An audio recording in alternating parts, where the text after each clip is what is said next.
성가대의 귀한 찬양에 진심으로 감사를 드립니다. 지난 한 해 동안도 하나님께 할렐루야 영광을 누르신 성가대, 하나님께서 모든 찬양 또 기쁘시게 받으셨을 줄 알고, 또 내년에도 또 하나님께서 건강 주시고 여건 허락하셔서 마음껏 하나님 찬양하실 수 있는 귀한 미랄 성가대가 되기를 주님의 이름으로 축원합니다. 오늘은 2023년의 마지막 주일입니다. 올 한 해도 이 예배의 자리를 지키시고 이 시간도 주님 앞으로 나오신 여러분들, 또 사정으로 인해 지금 방송으로 예배 드리고 계시는 모든 분들께 하나님의 크신 은혜가 함께 하시기를 간절히 축원합니다. 오늘 우리는 누가복음 12장에 나오는 예수님의 비유의 말씀을 통해 이 마지막 주일에 하나님께서 우리에게 주시는 말씀을 함께 나누고자 합니다. 오늘 비유의 내용은 우리가 읽은 대로 한 부자가 나옵니다. 그런데 그 부자는 밭에 소출이 너무 풍성해서 곳간에 둘 곳이 없자 내가 이 곳간을 다 헐어버리고 다시 더 크게 짓고 그것을 채울 것이라고 생각합니다. 그리고 이제 내가 평안히 쉬고 먹고 마시고 즐기는 것만 남았다고 말하고 있었습니다. 그런데 그것을 보시던 하나님은 그에게 어리석은 자라고 하며, 오늘 밤에 너의 영혼을 내가 도로 찾아가면, 즉 오늘 밤에 내가 죽으면 내가 그렇게 평생 쌓아놓은 것이 누구의 것이 되겠냐고 물으셨다는 이야기입니다. 예수님께서 이 비유의 말씀을 하시게 된 그 배경은 한 사람이 예수님을 찾아와서 드렸던 부탁으로부터 시작된 것이었습니다. 이 누가복음 12장의 앞부분에 보면 예수님께서는 하나님의 권세와 또 성령을 인정하는 것에 대해서 가르치고 계셨는데, 그 가운데 어떤 사람이 갑자기 찾아와서 예수님께 이렇게 부탁합니다. 선생님, 내 형에게 말해서 제발 유산을 나에게도 나눠주라고 그렇게 말해 주십시오. 참, 이 얼마나 좀 생뚱맞은 그러한 이야기입니까? 예수님께서는 지금 하나님의 일과 또 성령에 대해서 말씀하고 계시는데 갑자기 자기가 받을 유산에 대해서 그것을 좀 얻게 해달라고 예수님께 부탁을 하는 것입니다. 하지만 예수님의 그 가르치심 앞에 이렇게 부탁하는 그에게 예수님께서는 이렇게 말씀하십니다. 누가 나를 너의 재판관으로 세웠으며 너의 유산을 나누는 자로 세웠느냐? 삼가 모든 탐욕을 멀리하여라. 사람의 생명이 소유에 넉넉한 데 있지 아니하다. 사람의 생명이 그 소유에 넉넉함에 달려있지 않다는 말은, 지금 예수님께서는 생명에 대해 말씀을 하고 계시는데 그 사람은 소유에 대해 이야기하고 있었음을 보여줍니다. 그리고 이어서 오늘 예수님께서는 그 비유를 그 사람에게 들려주시는 것이었습니다. 그래서 그 요점은 세상의 재물로는 영원한 생명을 얻을 수 없다는 내용이었습니다. 하지만 오늘은 우리가 그 예수님께서 말씀하신 비유 중에 특별히 하나님께서 그 부자에게 하시는 그 한마디, 그것에 주목해 보고자 합니다. 그 말씀은 바로 20절의 말씀입니다. 함께 읽어보겠습니다. 하나님은 이르시되 어리석은 자여, 오늘 밤에 내 영혼을 도로 찾으리니 그러면 내 준비한 것이 누구의 것이 되겠느냐 하셨으니. 이 비유를 읽던 중에 이 하나님의 말씀이 갑자기 머리에 쾅 하고 와닿았습니다. 오늘 밤에 내 영혼을 도로 찾으면, 오늘 밤에 내가 죽는다면 어떨까? 무엇이 가장 후회로 남게 될까? 예수님께서는 지금 그에게 어리석은 자라고 하고 계시는데, 나에게는 무엇이 가장 어리석었던 것으로, 가장 후회되는 것으로 남게 될까 하는 생각이었습니다. 오늘은 2023년의 마지막 주일이자 또 마지막 날입니다. 그런데 만일 오늘이 올해의 마지막이 아니고 내 생의 마지막이라고 한다면 무엇이 가장 후회가 되겠습니까? 사실 올해의 마지막 날에 후회가 된다는 것이 있다면 우리는 내년에도 기회가 있다고 할 수 있습니다. 하지만 우리가 만일 매년 말에 같은 것을 놓고 후회를 하고 있다면 어쩌면 우리는 진짜 우리 생의 마지막 날에도 똑같은 것을 후회하게 될 가능성이 아주 높다고 할 수 있습니다. 이를 뒤집어서 생각해 보면 나의 생의 마지막에 후회가 없으려면 이 한 해의 마지막에 내가 어리석었던 것과 후회되는 것들을 돌이켜서 내년의 마지막 날 이 시간에는 그것이 더 이상 반복되지 않게 하는 것이 지혜로운 것이 될 것이라는 말씀입니다.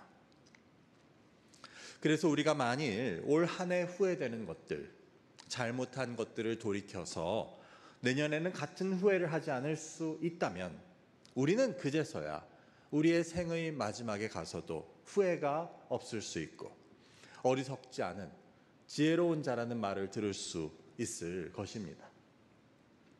그렇다면 오늘 밤에 정말 내 영혼을 하나님께서 도로 찾아가신다면 우리의 마지막에 후회가 될 만한 것은 무엇이겠습니까? 첫 번째로 예수님께서는 우리가 하나님에 대하여 부요하지 못한 것이 후회가 될 것임을 보여주십니다. 오늘 21절의 말씀을 제가 읽어보겠습니다. 자기를 위하여 재물을 쌓아두고 하나님께 대하여 부요하지 못한 자가 이와 같으니라. 하나님에 대하여 하나님께 부요하지 못하다. 이것을 영어 성경에서 찾아보니 not rich towards God 이라고 번역한 것을 보게 됩니다. 이게 무슨 뜻입니까? 이를 보기 위해 우리는 먼저 부요하다는 그 개념에 대해서 좀 생각해 볼 필요가 있습니다. 부요하다는 것, 부자라는 것은 우리가 돈이나 재물이 많고 넉넉한 것을 뜻한다고 생각할 수 있지만 이것만으로는 충분치 않다는 것을 알게 됩니다. 왜냐하면 돈이 아무리 많아도 인색한 경우는, 즉 어떤 의미로 영원히 리치하다고 부유하다고 할 수 있지만 또 다른 의미로는 그런 사람은 리치하지 못하다고 부유하지 못하다고 할 수 있기 때문입니다. 이게 무슨 말입니까? 인색하다는 말을 영어로 찾아보니 참 그것을 표현하는 단어가 무척 많았습니다. 그 중에 와닿는 것은 두 가지가 있었는데 cheese pairing이라는 단어하고 penny pinching이라는 두 개의 단어였습니다. cheese pairing이라는 단어는 그 치즈의 부스러기라는 뜻인데 치즈 덩어리를 깎다가 옆에 떨어진 그 부스러기들을 말합니다. 그리고 penny pinching이라는 말은 말 그대로 페니 하나를 꼬집듯이 그렇게 쥐고 아낀다는 뜻에서 나온 인색하다라는 단어입니다. 그렇기 때문에 돈이 아무리 많아도 치즈 부스러기 하나에도 인색하고 페니 하나에도 박하다면 우리는 그를 다른 의미에서 부유한 사람이라고 할 수 있는지를 생각해 보게 됩니다. 즉 아무리 재물과 돈이 많아도 그래서 부유하더라도 이처럼 인색한 사람은 어떤 의미에서는 부유하지 못한 사람이라고 할 수 있다는 것입니다. 그렇게 볼 때 이 반대도 마찬가지입니다. 즉 재물이나 돈이 넉넉하지 못해도 어렵고 필요한 사람에게 베풀고 나누는 데 인색하지 않다면 그는 가진 돈으로는 부유하다고 할 수 없을지 몰라도 어떤 의미에서는 그리고 앞에서 이야기한 것에 비해서는 부유한 사람이라고 할 수 있다는 것입니다. 이를 통해서 볼 때 결국 누군가가 하나님께 대하여 부유하다는 것도 마찬가지입니다. 즉 그가 가진 소유나 그의 재물에 상관없이 그가 하나님을 위해서 또 하나님께서 뜻하시는 것에 따라서 사용하는 것에 있어서 인색한지 아닌지를 보여주는 말이라는 사실입니다. 자, 그렇다면 우리는 왜 하나님에 대해서 인색하지 말고 부요해야 합니까? 사실 하나님은 우리보다 어떤 의미에서든 훨씬 부요하신 분인데 왜 하나님께서는 우리에게 하나님께 대하여 부요할 것을 바라고 또 요구하십니까? 그것에 대한 해답은 오늘 우리가 읽은 본문에 들어가지 않지만 그 바로 뒤에 나오는 34절에서 예수님께서 보여주고 계십니다. 34절의 말씀입니다. 너희 보물이 있는 곳에는 너희 마음도 있으리라. 즉 우리가 하나님에 대해서 부요해야 하는 이유는 우리의 재물이 있는 곳에 우리의 마음도 있기 때문이라고 예수님은 말씀하십니다. 쉽게 말해 우리는 우리의 마음이 가는 곳에 돈을 쓰게 되어 있다는 말입니다. 마음이 없는 곳에 돈을 쓰는 사람은 드물다고 할 수 있습니다. 그렇기 때문에 결국 하나님께서 요구하시는 것은 우리의 돈이나 우리의 재물이 아니고 우리의 물질이 아니고 그것에 담긴, 그것을 통해 드러나는 우리의 마음이라는 것을 알게 됩니다. 그래서 우리가 올 한 해 하나님에 대하여 부요했는지를 돌아보는 것이 중요한 이유는 우리의 마음이 올 한 해 얼마나 하나님께 있었는지를 이를 통해서 알 수 있기 때문입니다. 하나님에 대하여 부요하다는 것은 오늘 비유의 내용이 보여주듯이 우리의 본성을 거스르는 그러한 삶의 가치에 대한 이야기입니다. 우리는 오늘 비유에 나오는 부자와 똑같습니다. 누구나 나 자신에 대해서 가장 부요하고 나 자신에게 가장 너그럽고 나 자신에게 마음이 가 있게 되어 있습니다. 이것은 누가 시키지 않아도 누구에게 배우지 않아도 우리 모두가 그렇게 하는 일입니다. 하지만 이처럼 나 자신에 대해서 부요한 것에는 아무 의미나 가치도 없고 또 거기서는 감동도 찾을 수 없습니다. 단지 의미나 감동이 없다는 것이 문제가 아니고 하나님으로부터 나 자신에게만 부요한 자들은 이런 책망을 받게 됩니다. 요한계시록 3장 17절에서 예수님께서 라오디게아 교회에게 하시는 말씀입니다. 네가 말하기를 나는 부자라 부요하여 부족한 것이 없다 하지만 너의 곤고한 것과 가련한 것과 가난한 것과 눈먼 것과 벌거벗은 것을 알지 못하는 도다. 그래서 나 자신, 나 스스로에 대하여 부요한 자는 이처럼 하나님이 보시기에는 곤고하고 가련하고 가난하고 벌거벗은 것으로 보일 수밖에 없습니다.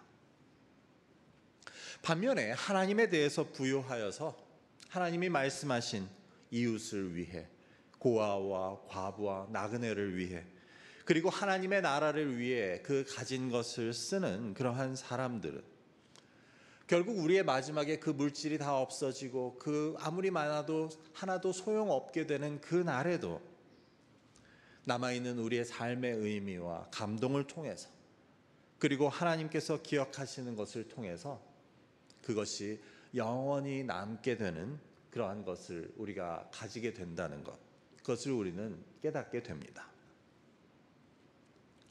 그래서 이처럼 우리의 삶을 통해 하나님께 대하여 부요한 것이 중요하고 그래서 우리가 마지막에 후회하게 될 것이 첫 번째로 하나님에 대하여 부요하지 못한 것이라고 한다면 두 번째는 내 주변의 사람들을 사랑하지 못한 것이 우리에게는 가장 후회로 남게 될 것입니다. 즉 우리가 마지막에 우리가 가지게 될 회한, 즉 후회와 안타까움은 분명히 다른 어떤 것도 아닌 사람에 대한 것이라고 할 수 있습니다. 그것도 대부분은 우리가 남들에게 하지 못한 것, 그 중에서도 사랑하지 못한 것들이 후회로 남게 될 것입니다.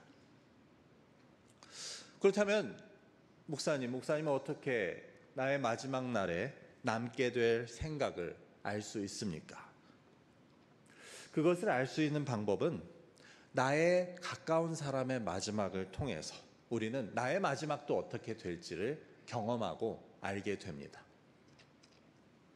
저는 한 2년 반 전에 아버지를 하나님의 품에 보내드렸는데 그 가운데 아쉬움으로 남는 것은 코로나 격리로 인해서 마지막을 함께하지 못한 것입니다. 하지만 사실 그것보다 더 아쉬움, 후회로 남는 것은 그 전에 아버지에게 사랑한다는 말을 많이 하지 못하고 표현하지 못한 것이었습니다.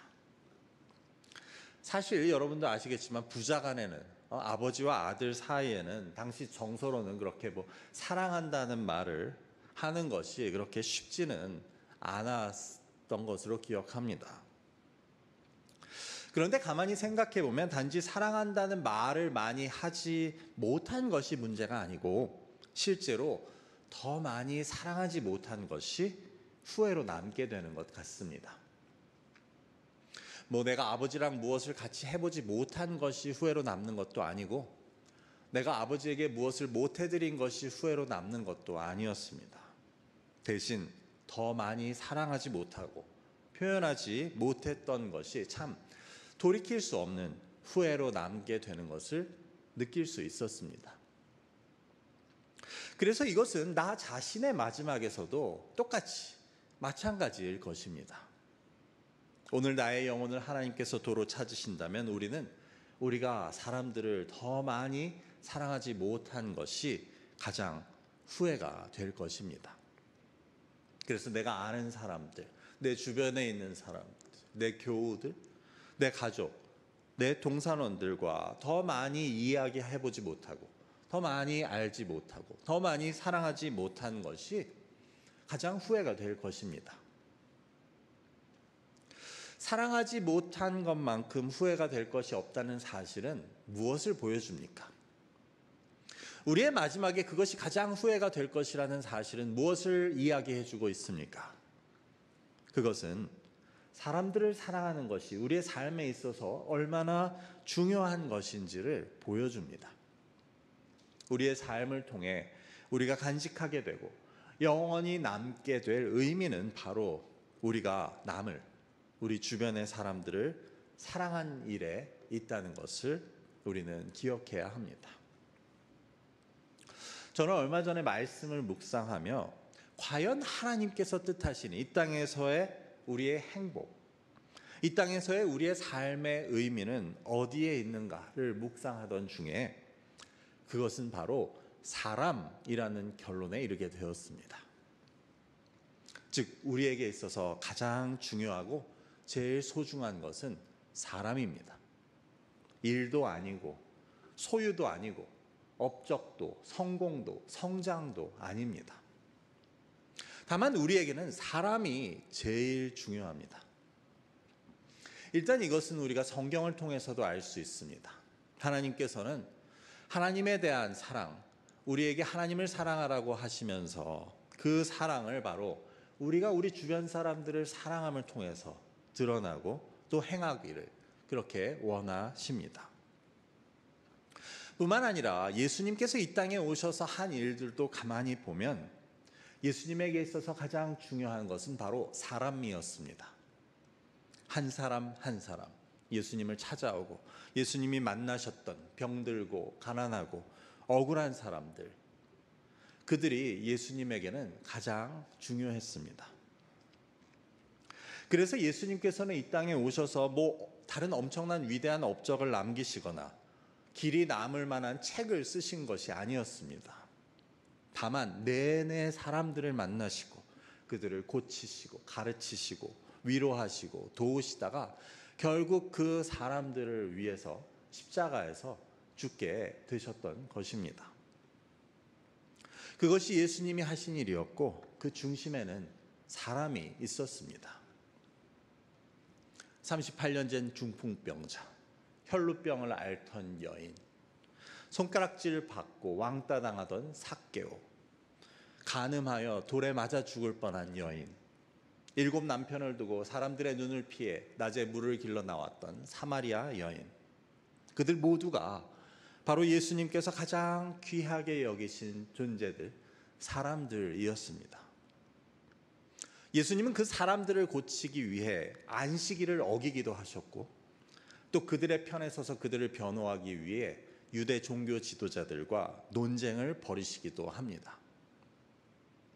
결국 예수님 당시는 무슨 단체를 세우신 것도 아니고 글 한 줄을 남기신 것도 아니었지만 예수님으로부터 사랑받고 예수님을 만나 삶이 달라지게 된 그 사람들은 예수님에 대한 복음서를 남기고 또 예수님의 가르침 위에, 그 예수님에 대한 믿음 위에 교회를 세우게 됩니다.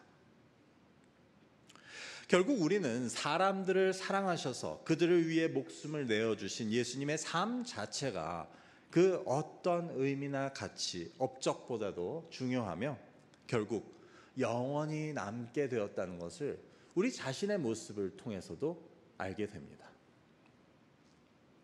그래서 우리도 마찬가지입니다. 가정에서든 직장에서 일을 하든 교회에서 예배를 드리고 봉사를 하든지 간에 우리에게 있어서 가장 중요한 것은 사람이 되어야 합니다.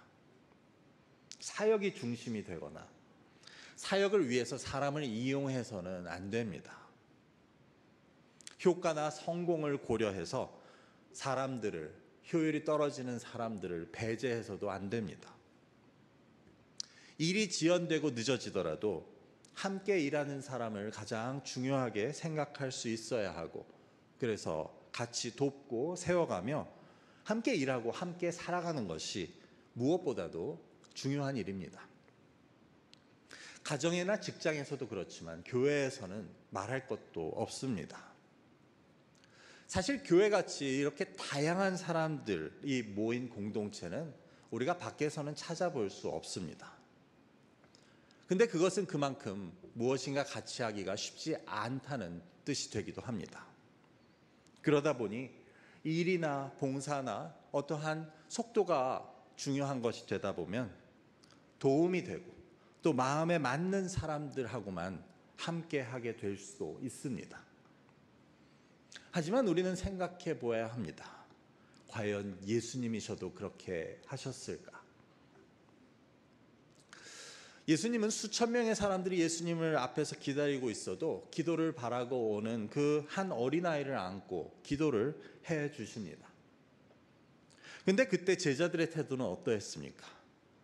어린아이들을 가까이 오지 못하게 합니다. 왜냐하면 그 어린아이들은 도움이 될 것도 없고 도리어 방해만 되기 때문입니다.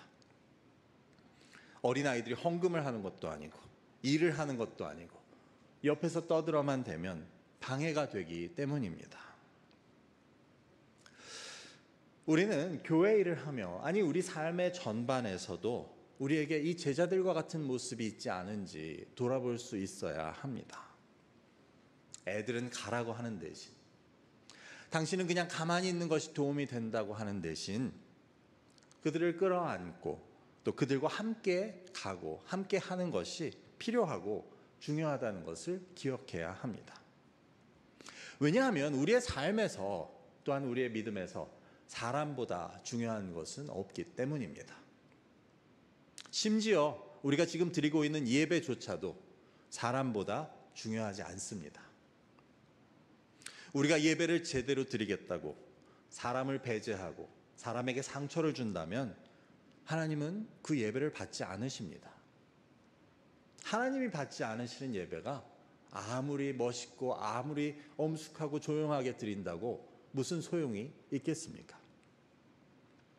한 사람, 한 영혼을 소홀히 하고 외면해서는 우리가 아무리 큰 일을 이룬다고 해도 그것은 아무 소용이 없음을 우리는 기억해야 합니다. 이제 말씀을 맺고자 합니다. 오늘 2023년의 마지막 날에 이 예배의 자리로 나오며 우리는 지난 한 해 돌아보며 이 한 해의 마지막뿐 아니라 우리 생의 그 마지막에도 해당될 하나님의 말씀을 함께 나누었습니다. 이 한 해의 마지막을 맞으며 후회되는 것을 우리가 돌이켜서 개선하지 못한다면, 그래서 내년에도 똑같은 후회를 반복하게 된다면 우리는 우리 생의 마지막 날에도 후회하지 않을 수 있다는 보장은 없습니다. 그래서 오늘 하나님께서 나의 영혼을 도로 찾으신다면 우리는 첫 번째로 하나님에 대하여 부여하지 못했던 것을, 두 번째로 사람들을 사랑하지 못한 것을 후회하게 될 것임을 함께 나누었습니다. 가만 보면 이 두 가지는 예수님께서 온 율법의 요약이라고 하셨던 그 내용과 일치한다는 것을 알게 됩니다. 즉 하나님 사랑과 이웃 사랑, 그 두 가지와 일치하고 있습니다. 그래서 우리 자신, 나 자신에게만 부여했던 모든 것들은 마지막에 다 사라져버릴 수밖에 없지만 오직 하나님에 대하여 부여한 것만이 영원히 남게 될 것이라는 말씀이나, 또한 이 땅에서의 우리의 일이나 업적이나 소유가 아닌 이 땅에서 우리가 사람들을 사랑한 것이 영원히 남게 될 것이라는 사실은, 결국 예수님께서 우리에게 가르치신 것은 영원히 남을 삶의 의미와 가치를 따라 사는 것이었음을 알게 됩니다. 그래서 결국 후회 없는 삶이란 영원을 준비하는 삶이라는 것을 우리는 깨닫게 됩니다. 우리는 지금 2023년의 마지막 날에 후회가 되는 것들을 내년의 마지막 날에 똑같이 후회하게 되면 안 될 것입니다. 그러기 위해서 우리는 이 다가오는 새해를 하나님에 대하여 부요한 자로, 그리고 사람들을 사랑하는 자로 살 수 있어야 할 것입니다. 이를 통해 마지막에 하나님으로부터 어리석은 자라는 말 대신 지혜로운 자라는 말을 듣고 후회나 안타까움을 남기는 대신 사랑을 남길 수 있는 저와 여러분 모두가 되시기를 주님의 이름으로 축원합니다. 기도하겠습니다. 아버지, 감사합니다. 오늘 예수님의 비유 가운데 오늘 밤에 내 영혼을 도로 찾으면 이라는 말을 가지고 이 2023년 마지막 날에 하나님께서 우리에게 주시는 말씀을 함께 나누었습니다. 아버지 하나님, 우리가 나 자신에 대해서만 부여하고 하나님께 부여한 자로 살지 않았는지 돌아보게 하시고, 올 한 해 우리가 다른 것들을 앞세우느라 사람들을 뒤로 하지 않았는지 돌아볼 수 있도록 인도하여 주시옵소서. 그래서 내년에는 후회가 없는 삶을, 즉 하나님께 대하여 부여한 자로, 또한 사람들을 사랑하고 사람들을 가장 중요하게 여기는 우리의 삶이 될 수 있도록 인도하시고, 또 우리 라이프 크릭 공동체가 주님 뜻 가운데서 그런 아름다운 모습을 보일 수 있는 주님의 몸이 될 수 있도록 주님 인도하여 주시옵소서. 감사하며 예수 그리스도의 이름으로 기도드립니다. 아멘.